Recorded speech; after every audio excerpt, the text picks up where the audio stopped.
মিয়ানমারের রাখাইন রাজ্যে রোহিঙ্গা জনগোষ্ঠীর ওপর দমনমূলক আচরণ এবং মানবাধিকার লঙ্ঘনের অভিযোগ উঠেছে সশস্ত্র গোষ্ঠী আরাকান আর্মির বিরুদ্ধে।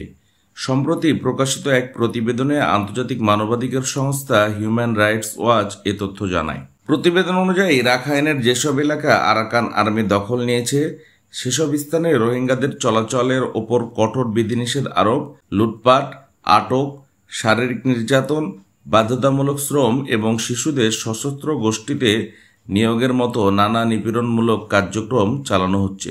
HRW এর এশিয়া বিষয়ক পরিচালক এলেইন পিয়ারসন বলেন, রাখাইনে মিয়ানমার সেনাবাহিনী যেভাবে রোহিঙ্গাদের নিপীড়ন করেছে, আরাকান আর্মিও এখন সেই একই পথে হাঁটছে। তাদের এসব কর্মকাণ্ড অবিলম্বে বন্ধ করা উচিত। 2023 সালের নভেম্বরে মিয়ানমার সেনাবাহিনীর সঙ্গে নতুন করে সংঘর্ষে জড়ায় আরাকান আর্মি এবং সে সময় রাখাইনের অনেক এলাকা তাদের নিয়ন্ত্রণে চলে আসে।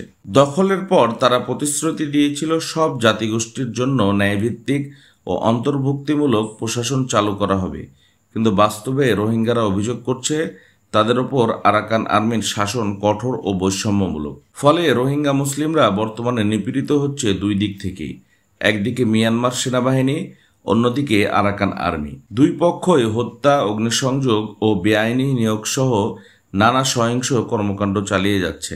2023 সালের শেষ দিক থেকে এখন পর্যন্ত রাখাইন ও চীন রাজ্যে আভ্যন্তরীণভাবে বাস্তুচ্যুত হয়েছে প্রায় 4 লাখ মানুষ। পাশাপাশি নতুন করে প্রায় 2 লাখ রোহিঙ্গা বাংলাদেশে আশ্রয় নিয়েছে।